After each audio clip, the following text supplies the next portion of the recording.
Hi all, how are you? So our next topic is pollination. So we'll study pollination here. So let's take a look on the definition. So it's written here is the transfer of pollen grains from anther to the stigma of a flower. Transfer of pollen grains from anther to the stigma of a flower. As you all know, we have discussed in the previous lecture about the structure of flower, in which we have already discussed about the whorls of the flower. हमने flower की चारों whorls पढ़ी थी, the sepals, petals, stamens and the carpels. Sepals were the green leaf-like structures. So you can see in this image, the sepals are the green leaf-like structures. Petals are these are the red attractive colored portion of the flower is called as a petal, which is commonly called as petal, but scientifically or biologically it is called as the corolla. Okay, so next part of the flower is the stamen which consists of anther and the filament. So this bilobed structure is called as the anther, which is attached with a filament. You can see here the tube like structure is called as a filament. this whole this whole anther and filament, they are constitutively form the stamens, which are biologically called as the another name of stamens is also called as androecium. Okay, next one is the and it is also called as the male reproductive part. Okay, this stamen is also called as the male reproductive part. If we go to the female, then if you can see in the image, the style, stigma and the ovary, they all the three, they constitutively forms the female reproductive organ called as the gynoecium, and commonly it is called as carpel. It is the female reproductive part of flower that consists of the three main parts: stigma, style and ovary. Okay, so this is constitutively called as gynoecium. So बस आप इतना याद रखिए, sepals, petals, stamens and carpels, all these four are the whorls of a typical flower. If we can check a flower, if we talk about the parts of the flower, so there are basically four main whorls: sepals, petals, stamens and carpels. Carpel is also called as pistil.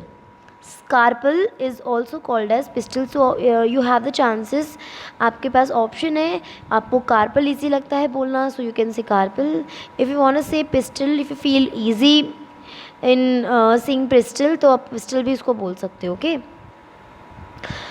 So if you talk about pollination, तो देखिए आप इस next image को देखिए. मैंने बात की थी एंथर्स की, तो एंथर्स के अंदर ये देखिए, this bilobed structure is called the anther, in which ये the smaller pollen sacs are present. Okay, तो इनके पास पोलन सैक्स हैं which are filled up with the pollen grains. These powdered form small ball-like structures are called as the pollen grains. Okay, so these are responsible for the pollination. So let's talk about the definition. Transfer of pollen grain from anther to stigma of a flower. So you can see in this image, pollen grain shed कर रहे हैं to the stigma, and यानी कि pollen grain क्या है, एक male reproductive part which is being transferred onto the female reproductive part of a flower, that is the stigma. Okay, so here the next point is pollen grains are immobile. They can't reach the stigma by themselves. वो अपने आप ही they cannot reach to the stigma. So some agents are required for transfer this for doing this pollination. So it can be wind, it can be water, animal, gravity or the growth contact. So anything it can be which is responsible for the transfer of pollen grains onto the stigma of the flower. Okay, so this is called the pollination. Pollination का एक main aspect क्या है बच्चे, कि अगर anther यानी male reproductive part female को जाके स्टिक करता है, then it will lead to the fusion और the fertilisation we can say. So we are, as you all know, we are studying the sexual reproduction, and in sexual reproduction two parents, or we can say the two gametes are required for the fusion. That's why if pollination does not occur, then how does the fertilization can happen. अगर pollination नहीं होगी तो fertilization कैसे हो जाएगी. That's why the first pollination occurs and then the fertilization proceeds. Okay, so if we talk about the types of pollination, so pollination, it is of two types. The first is self pollination and the another one is cross pollination depends upon the agency कि वो किस agent के through pollination हो रहा है. सो इस according हम pollination को दो कैटेगरीज में डिवाइड किया गया है, self pollination and the cross pollination. Okay, so here जो मैंने आपको बताया वही चीज़ यहाँ पर रिटन है that self pollination is if the pollen grain from same flower are transferred onto the stigma of same flower. अगर pollen grain, देखिए यहाँ देखिए, transfer of pollen grain to the stigma of same flower, okay, या फिर हम दूसरा क्या बोल सकते हैं, प्लांट सेम होना चाहिए. एक प्लांट पे आप कह सकते हैं एक प्लांट पे बहुत सारे फ्लावर्स होते हैं, तो plant should be the same similar but flowers could be another ones. कि फ्लावर अगर आपका सेम नहीं है तो वो दूसरे फ्लावर के साथ भी सेल्फ पॉलिनेशन किया जा सकता है, but plant should be the same, plant should be the one. Okay, so it is the transfer of pollen grains from the anther to the stigma of either same flower or the another flower of the same plant. तो यहाँ पर भी same plant है और same ही flower है तो भी self pollination reach कर रही है. अगर हम बात करें दो अलग अलग डिफरेंट फ्लावर्स की तो भी हमारी pollination of the same plant. Okay, so this is self pollination. If we reach to the next pollination type, that is cross pollination. So what is the difference between the self and the cross?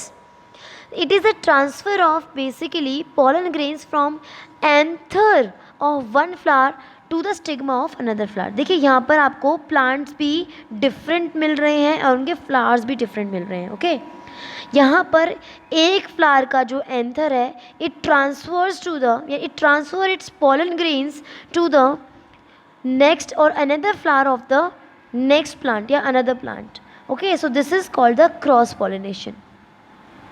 Okay, so this is called cross pollination, that transfer of pollen grains from anther of one flower and transfer to the stigma of another plant, another flower of plant. Okay, so this is cross pollination.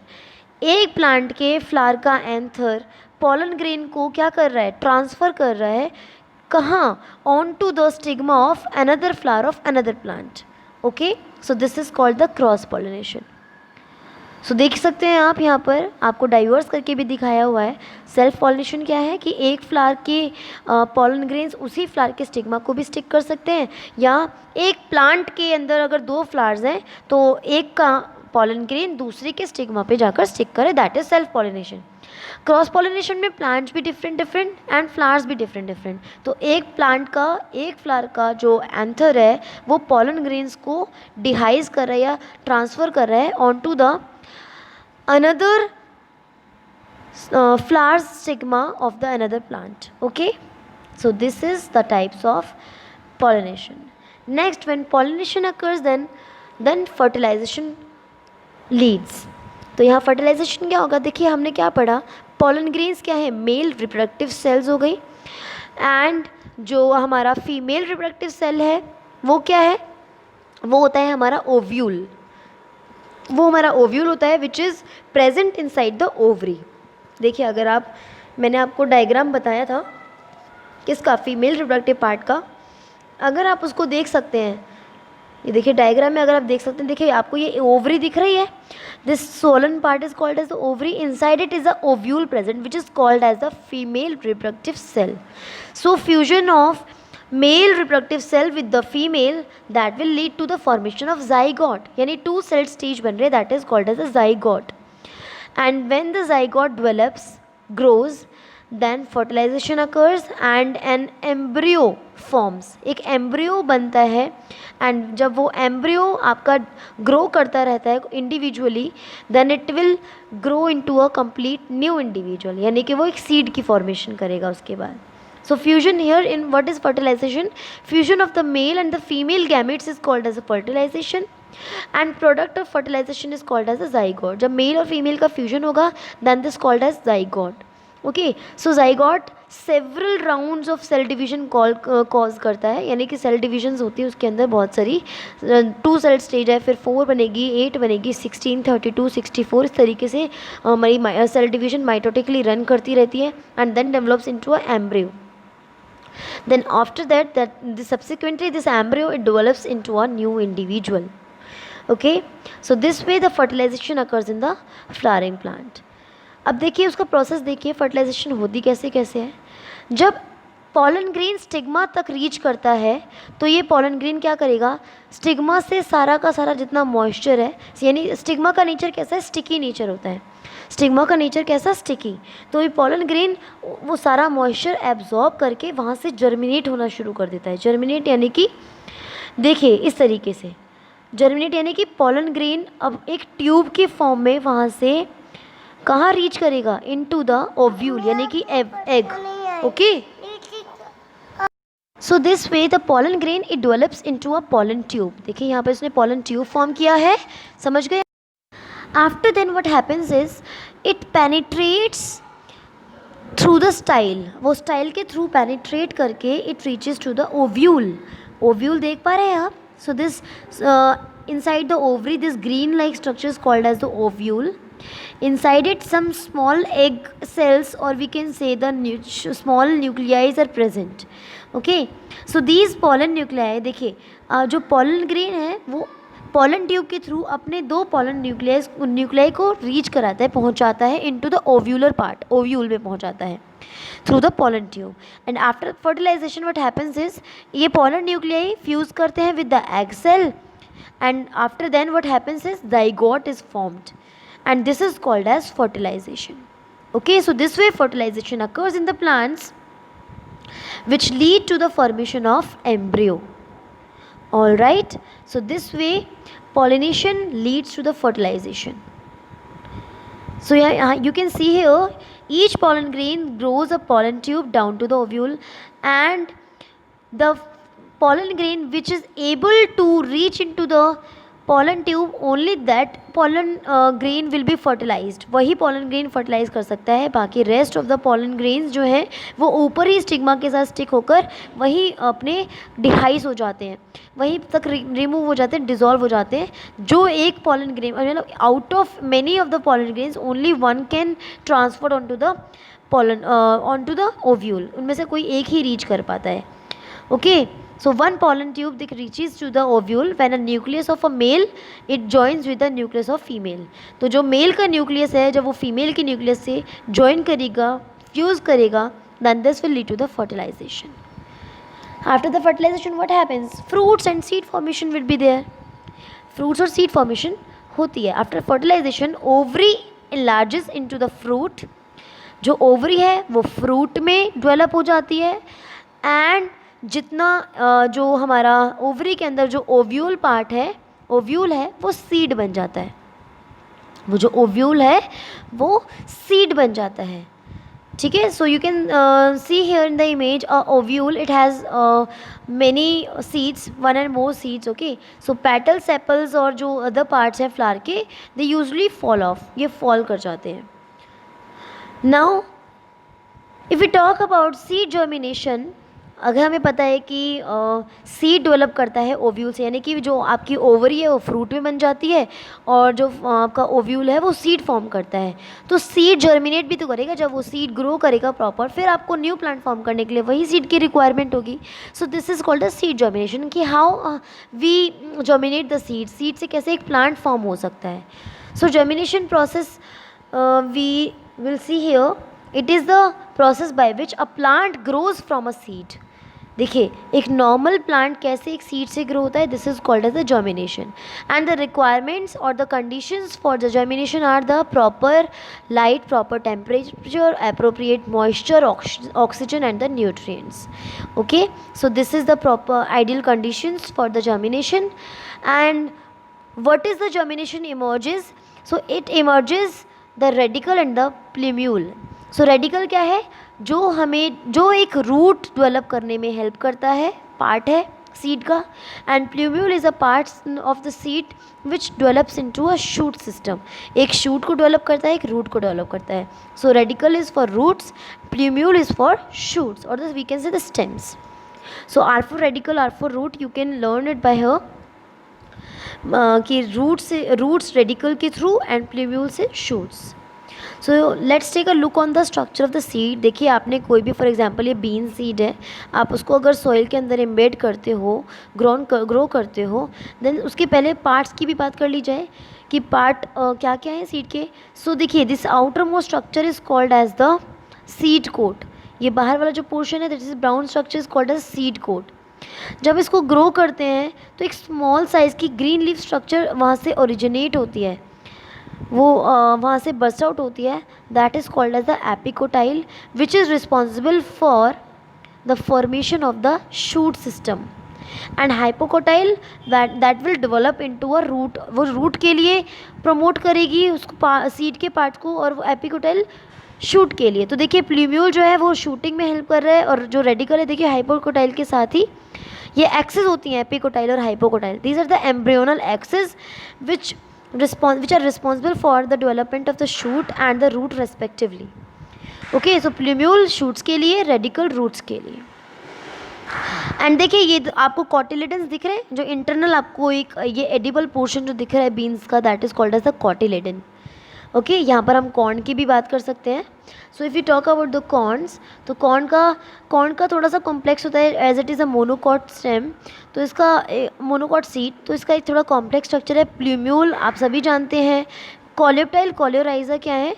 Coleorhiza जो roots के लिए important है, coleoptile जो shoots के लिए important. जैसे मैंने यहाँ पर एपिकोटाइल हाइपोकोटाइल पढ़ाया है ना आपको, तो जो कॉर्न है, कॉर्न के अंदर कोलियोप्टाइल कोलियोराइजा होता है। ओके, देखिए सीड के पार्ट्स की अगर बात करें, सीड के पार्ट्स अभी मैंने पढ़ाए हैं आपको, cotyledon, embryo, plumule and epicotyl या हाइपोकोटाइल में बता सकते हैं। कोटिलेडन वो स्टोरेज ऑर्गन्स हैं जो सीड लीफ की तरह काम करते हैं। एम्ब्रियो यानी कि वो कोटिलेडन्स और प्लांटलेट मिक्स करके जो पूरा ये एम्ब्रियो है, ये देखिए अगर मैं एम्ब्रियो, ये पूरा एक एम्ब्रियो है जो कोटिलेडन और सीड की लीव्स हैं दोनों को मिला के बन रहा है। If you talk about the plumule, so plumule is the embryo which is responsible for the developing to the shoot. Radical roots के लिए, एपिकोटाइल वो स्टेम है जो कोटिलेडन को अबवली मतलब स्टेम फॉर्म करने के लिए हेल्प कर रही है, एंड हाइपोकोटाइल जो रूट्स की अटैचमेंट में हेल्प कर रही है। Okay, so how does the germination of seed occurs? See यहाँ पर आप देख सकते हैं स्मॉल सीड है, पहले रूट्स यानी कि रेडिकल का formation, after then the plumule formation is there. फिर ये एक छोटा सा एक ग्रीन लीफ पोर्शन आपको डेवलप करता है, दिखाता है, that is called as the cotyledons. ये फिर ग्रो करेगा, फिर वहाँ से प्लांटलेट्स डेवलप करना शुरू कर जाएंगी। So this way seed germinates, तो इस तरीके से सीड जर्मिनेट करता है। सो देख सकते हैं आप, देखिए यहाँ पर रूटिंग आ गई है, ऊपर शूट्स आ गए हैं। So this is the cotyledons part.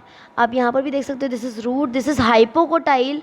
Hypocotyl कैसे? देखिए ऊपर शूट्स डेवलप करेंगी अभी, उसके बाद ये एक्सिस है जो रूट्स को फॉर्म कर रही है। ये एक्सिस है, रूट्स यहाँ पर डेवलप कर रही हैं, बट ये एक्सिस है जो रूट्स को फॉर्म कर रही है। और ये जो है, ये देखिए आप यहाँ पर अगर मैं आपको बताऊँ, so this axis is called as the hypocotyl which is responsible for developing into the roots. और ये वाली जो एक्सेस है, this is showing the epicotyl जो आपके लीफी पोर्शन में प्रेजेंट है। देख सकते हैं आप यहाँ, देखिए सीड के साथ ही आपका क्या रूट्स जर्मिनेट हो गई हैं, और यहाँ पर देखिए सीड ऊपर की साइड है और नीचे रूट्स डेवलप किए हैं, पहले हाइपोकोटाइल आई है। सो you can see here. Okay, so this way seed germination occur inside the plants. So now we'll end up with the chapter reproduction. So this is all for this chapter. Okay, so this way we have all discussed all the topics inside this our chapter, how do organisms reproduce. We have already discussed about the asexual reproduction, its types. We have discussed about the sexual reproduction in types. Now the important thing which is being left behind is the sexual reproduction in animals. So we'll study this part in the next video. Okay, till then you have to learn this part also. Thank you.